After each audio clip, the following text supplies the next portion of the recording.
الحمد للہ رب العالمین والصلاة والسلام علی سید الانبیاء والمرسلین۔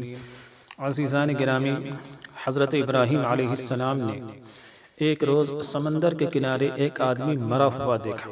آپ نے دیکھا کہ سمندر کی مچھلیاں اس کی لاش کو کھا رہی ہیں، اور تھوڑی دیر کے بعد پھر پرندے آ کر اس لاش کو کھانے لگے۔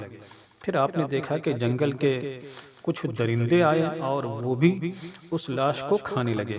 آپ نے یہ منظر دیکھا تو آپ کو شوق ہوا کہ آپ ملاحظہ فرمائیں کہ مردے کس طرح زندہ کیے جائیں گے۔ چنانچہ آپ نے خدا سے عرض کیا، الہی مجھے یقین ہے کہ تو مردوں کو زندہ فرمائے گا اور ان کے اجزاء دریائی جانوروں، پرندوں اور درندوں کے پیٹوں سے جمع فرمائے گا، لیکن میں یہ عجیب منظر دیکھنے کی آرزو رکھتا ہوں۔ خدا نے فرمایا، اچھا اے خلیل، تم 4 پرندے لے کر انہیں اپنے ساتھ ملا لو تاکہ اچھی طرح ان کی شناخت ہو جائے۔ پھر انہیں ذبح کر کے ان کے اجزاء باہم ملا جلا کر ان کا ایک ایک حصہ ایک ایک پہاڑ پر رکھ دو، اور پھر ان کو بلاؤ اور دیکھو وہ کس طرح زندہ ہو کر تمہارے پاس دوڑتے ہوئے آتے ہیں۔ چنانچہ حضرت ابراہیم علیہ السلام نے مور، کبوتر، مرغ اور کوا، یہ 4 پرند لیے اور انہیں ذبح کیا اور ان کے پر اکھاڑے اور ان سب کا قیمہ کر کے اور آپس میں ملا جلا کر اس مجموعہ کے کئی حصے کیے اور ایک ایک حصہ ایک ایک پہاڑ پر رکھ دیا اور سر سب کے اپنے پاس محفوظ رکھے۔ اور پھر آپ نے ان سے فرمایا، چلے آؤ چلے آؤ۔ آپ کے فرماتے ہی وہ اجزاء اڑے اور ہر جانور کے اجزاء علیحدہ علیحدہ ہو کر اپنی ترتیب سے جمع ہوئے اور پرندوں کی شکلیں بن کر اپنے پاؤں سے دوڑتے ہوئے حاضر ہوئے اور اپنے اپنے سروں سے مل کر بعینہ پہلی کی طرح مکمل ہو کر اڑ گئے۔ سبق: خدا تعالی بڑی قدرت و طاقت کا مالک ہے۔ کوئی ڈوب کر مر جائے اور اسے مچھلیاں کھا جائیں، یا جل کر مرے اور راکھ ہو جائے، یا کسی کو درندے پرندے اور دریائی جانور تھوڑا تھوڑا کھا جائیں اور اس کے اجزاء منتشر ہو جائیں، خدائے برتر و توانا پھر بھی اسے جمع فرما کر ضرور زندہ فرمائے گا اور بارگاہ ایزدی کی حاضری سے اسے مفر نہیں۔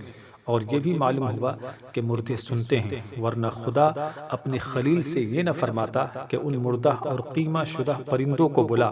حضرت ابراہیم علیہ السلام نے بحکم الہی ان مردہ پرندوں کو بلایا اور وہ مردہ پرندے آپ کی آواز کو سن کر دوڑ پڑے۔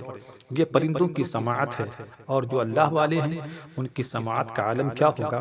اور یہ بھی معلوم ہوا کہ ان پرندوں کو زندہ تو خدا ہی نے کیا، لیکن یہ زندگی انہیں ملی ابراہیم علیہ السلام کے بلانے اور ان کے لب ہلنے سے۔ گویا کسی اللہ والے کے لب ہل جائیں تو خدا کام کر دیتا ہے۔ اس لیے مسلمان اللہ والوں کے پاس جاتے ہیں تاکہ ان کی مبارک اور مستجاب دعاؤں سے اللہ ہمارا کام کر دے۔ حضرت ابراہیم علیہ السلام جب پیدا ہوئے تو نمرود کا دور تھا اور بت پرستی کا بڑا زور تھا۔ حضرت ابراہیم علیہ السلام ایک دن ان بت پرستوں سے فرمانے لگے کہ یہ تمہاری کیا حرکت ہے کہ ان مورتیوں کے آگے جھکے رہتے ہو؟ یہ تو پرستش کے لائق نہیں، پرستش کے لائق تو صرف ایک اللہ ہے۔ وہ لوگ بولے، ہمارے تو باپ دادا بھی انہی مورتیوں کی پوجا کرتے چلے آئے ہیں، مگر آج تم ایک ایسے آدمی پیدا ہو گئے ہو جو ان کی پوجا سے روکنے لگے ہو۔ آپ نے فرمایا، تم اور تمہارے باپ دادا سب گمراہ ہیں۔ حق بات یہی ہے جو میں کہتا ہوں کہ تمہارا اور زمین و آسمان سب کا رب وہ ہے جس نے ان سب کو پیدا فرمایا۔ اور سن لو، میں خدا کی قسم کھا کر کہتا ہوں کہ تمہارے ان بتوں کو میں سمجھ لوں گا۔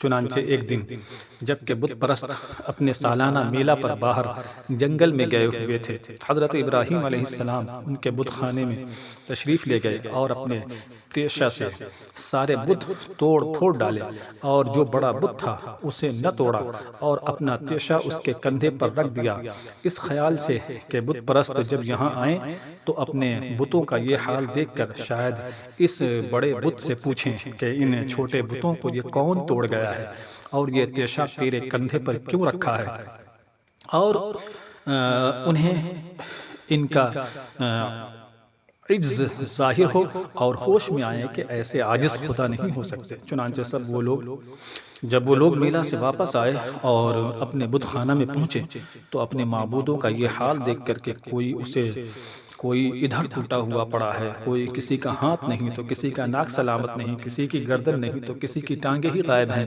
بڑے حیران ہوئے اور بولے کہ کس ظالم نے ہمارے ان معبودوں کا یہ حشر کیا ہے۔ پھر یہ خبر نمرود اور اس کے عمراء کو پہنچی اور سرکاری طور پر اس کی تحقیق ہونے لگی تو لوگوں نے بتایا کہ ابراہیم ان بتوں کے خلاف بہت کچھ کہتے رہتے ہیں، یہ انہی کا کام معلوم ہوتا ہے۔ چنانچہ حضرت ابراہیم کو بلایا گیا اور آپ سے پوچھا گیا کہ اے ابراہیم، کیا تم نے ہمارے خداؤں کے ساتھ یہ کام کیا؟ آپ نے فرمایا وہ بڑا بت جس کے کندھے پر تیشہ ہے، اس صورت میں تو یہ قیاس کیا جا سکتا ہے کہ یہ اسی کا کام ہے، تو پھر مجھ سے کیا پوچھتے ہو؟ اسی سے پوچھ لو نا کہ یہ کام کس نے کیا۔ وہ بولے مگر وہ تو بول نہیں سکتے۔ اس موقع پر حضرت ابراہیم جلال میں آ گئے اور فرمایا جب تم خود مانتے ہو کہ وہ بول نہیں سکتے تو پھر تف ہے کہ تم بے عقلوں پر اور ان بتوں پر جن کو تم اللہ کے سوا پوجتے ہو۔ سبق: خدا کو چھوڑ کر بتوں کو پوجنا شرک ہے، اور قرآن میں جہاں من دون اللہ یعنی اللہ کے سوا کا لفظ آیا ہے وہاں یہی بت مراد ہے، نہ کہ انبیاء اور اولیاء، اس لیے کہ حضرت ابراہیم علیہ السلام ان پر تف فرما رہے ہیں، تو اگر ان سے مراد انبیاء اور اولیاء ہوں تو حضرت ابراہیم علیہ السلام ایسا کیوں فرماتے ہیں؟ اللہ تعالی ہم سب کو ہمیشہ ہدایت پر قائم رکھے اور انبیاء اور اولیاء سے سچی محبت کی توفیق عطا فرمائے، آمین بجاہ النبی الامین صلی اللہ علیہ وآلہ وسلم، والحمد للہ رب العالمین۔